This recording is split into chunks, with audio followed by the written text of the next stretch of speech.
आज supreme court से लेकर पटना हाईकोर्ट तक दो अहम फैसले आए। आरजेडी के पूर्व सांसद और तेजाब कांड के दोषी शहाबुद्दीन की जमानत को सुप्रीम कोर्ट ने रद्द कर दिया। पटना हाईकोर्ट के जमानत के फैसले को पलटते हुए सुप्रीम कोर्ट ने जब बेल रद्द करने का आदेश दिया तो शहाबुद्दीन को सीवान कोर्ट में सरेंडर करना पड़ा। वहीं पटना हाईकोर्ट ने नीतीश सरकार के शराबबंदी कानून का नोटिफिकेशन रद्द कर दिया है। हाईकोर्ट ने विदेशी शराब की बिक्री और खरीद से रोक हटाने का आदेश दिया।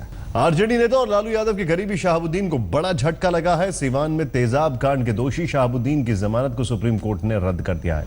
पटना हाईकोर्ट से 7 सितंबर को बेल मंजूर होने के बाद 10 सितंबर को वो जेल से रिहा हुए थे, लेकिन 20 दिन में ही उन्हें सुप्रीम कोर्ट के आदेश के बाद फिर एक बार जेल जाना पड़ा है। शहाबुद्दीन पर 2 भाइयों को तेजाब से जलाकर मारने का आरोप है। इस हत्याकांड की चश्मदीद तीसरे और मारे गए दोनों युवकों के भाई राजीव रोशन की भी कुछ साल बाद गोली मारकर हत्या कर दी गई थी। शहाबुद्दीन को रोशन हत्याकांड में पटना हाईकोर्ट से जमानत मिली, मगर सुप्रीम कोर्ट ने शहाबुद्दीन की बेल रद्द करते हुए राजीव केस का फैसला जल्द और न्याय संगत तरीके से करने का आदेश दिया। तैयारी इलेक्शन की कर रहे हैं, बताइए। जेल का रास्ता खुल चुका है, वापस जेल जा चुके हैं और तैयारी इलेक्शन की है।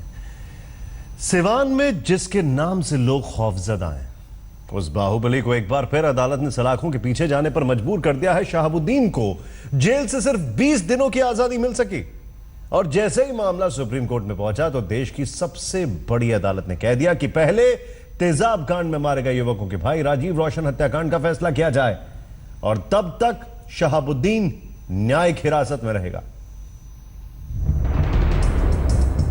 खुली हवा में सांस लेने के शहाबुद्दीन के दिन एक बार फिर खत्म हो गए। लालू यादव के करीबी और नीतीश के गले की फांस बन चुके शहाबुद्दीन की जमानत के मुद्दे पर आज सुप्रीम कोर्ट का फैसला आ गया। सुप्रीम कोर्ट ने कहा कि शहाबुद्दीन की जमानत रद्द की जाए और तेजाब कांड के दोषी पूर्व सांसद को सलाखों के पीछे दोबारा भेजा जाए। 7 सितंबर को पटना हाईकोर्ट ने शहाबुद्दीन को जमानत दी थी। शहाबुद्दीन 10 सितंबर को जेल से बाहर आए। 30 सितंबर यानी आज सुप्रीम कोर्ट ने कह दिया कि तेजाब कांड में मारे गए सतीश और गिरीश के दोषी शहाबुद्दीन को दोबारा जेल भेजा जाए। साथ ही बिहार सरकार और सीवान कोर्ट को ये निर्देश भी दिया कि मृतकों के तीसरे भाई राजीव की हत्या के केस का फैसला कानून के मुताबिक सही तरीके से हो। सुप्रीम कोर्ट का फैसला सख्त था। साफ कहा गया था कि या तो शहाबुद्दीन सरेंडर करें या सीवान पुलिस उन्हें हिरासत में लेकर अदालत में पेश करे, लेकिन आरजेडी के पूर्व सांसद ने सरेंडर करने में ही भलाई समझी। शहाबुद्दीन जेल से छूटे थे, उसके बाद से बिहार की सियासत में काफी हलचल थी, क्योंकि तेजाब कांड के दोषी शहाबुद्दीन की रिहाई से नीतीश सरकार की किरकिरी हो रही थी।